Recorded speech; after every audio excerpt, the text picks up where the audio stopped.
continue on. Now next, we just got some buried obstacles. It's going to work the suspension. A couple things to notice as we're going across. One, even with a light grip on the steering wheel, it's not going to get jerked out of your hands. And two, these vehicles will level themselves out rather quickly. They don't continuously bounce along down the road.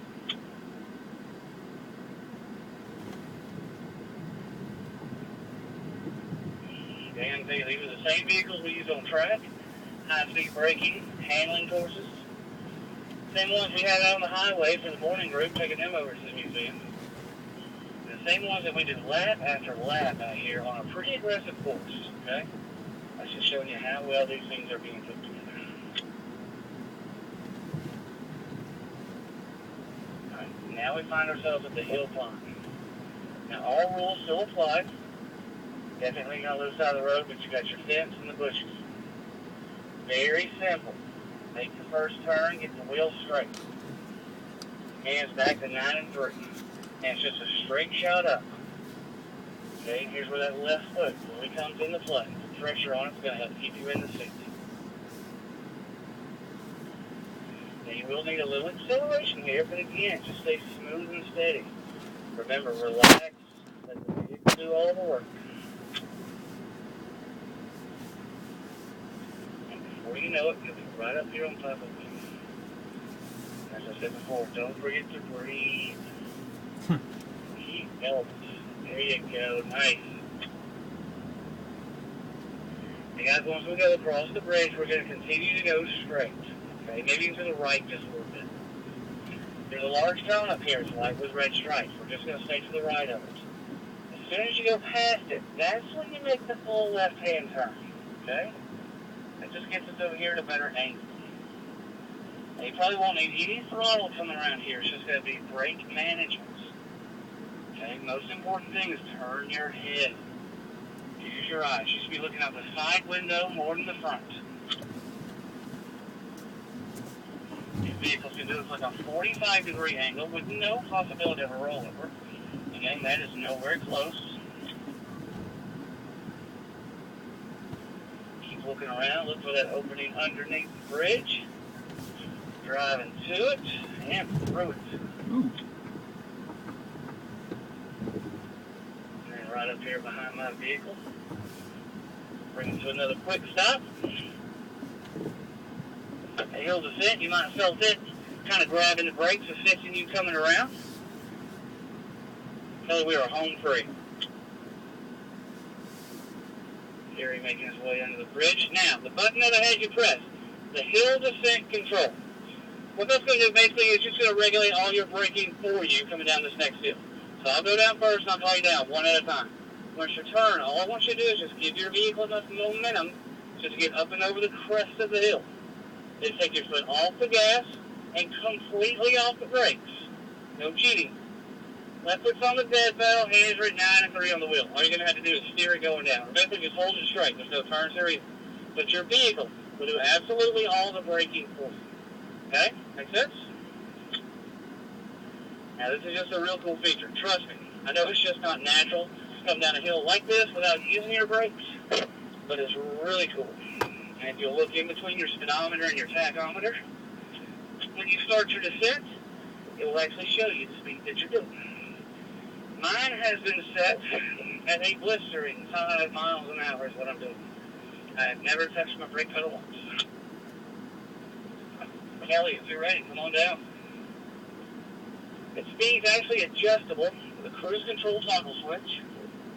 Maximum speed's like 22 miles an hour, the minimum's down around 4. That's it, Kelly. Just crest that hill and just take your feet off the pedals. That's it. Perfect. Even though you're not hitting your brakes or your brake pedals, your taillights are still being lit up. Cyrus, you're clear. Come on down. That is the dynamic stability control that's at work. It's the one grabbing those brakes, left to right, front to rear, wherever it feels necessary in order to keep you on the straight line. And Gary, you are clear. Keep that momentum going. And gang, that system also works in reverse. And a couple in here last year said they use theirs every morning backing down their driveway. And it was very steep, long, had a couple of turns and bends to it. They had theirs preset at 4 miles an hour the slowest.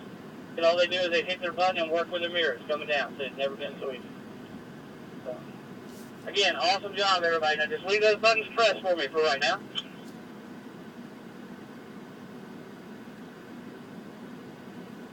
So this is combination performance driving course and advertisement for future BMWs, if you can't tell. One more small hill over here on the far side they'll also engage on.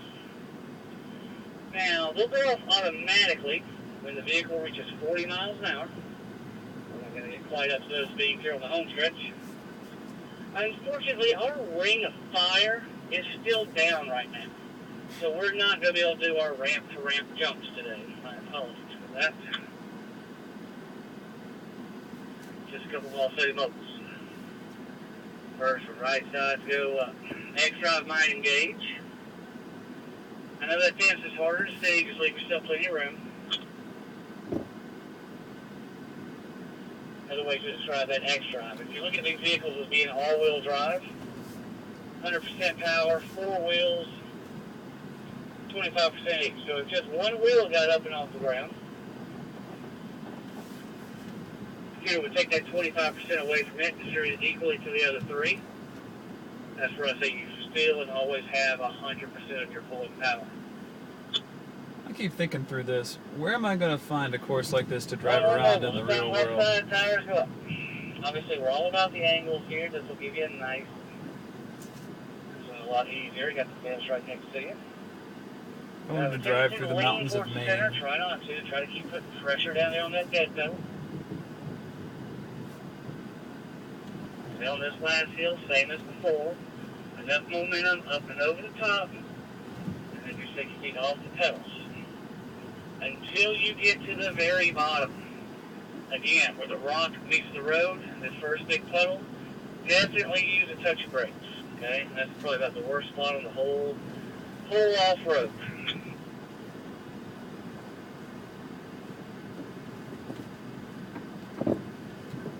People have been talking, some of the other truckers like, man, we need to do something about that. And I was like, what do you want to do? Pave it? You can't really do that. We need some good potholes.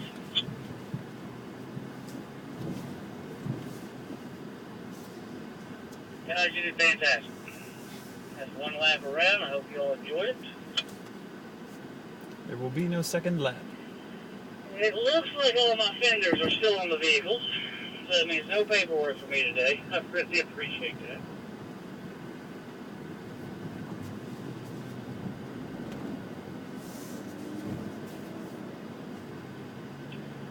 Background to the parking lots we're going to pass here. This first one to my right. Well, these are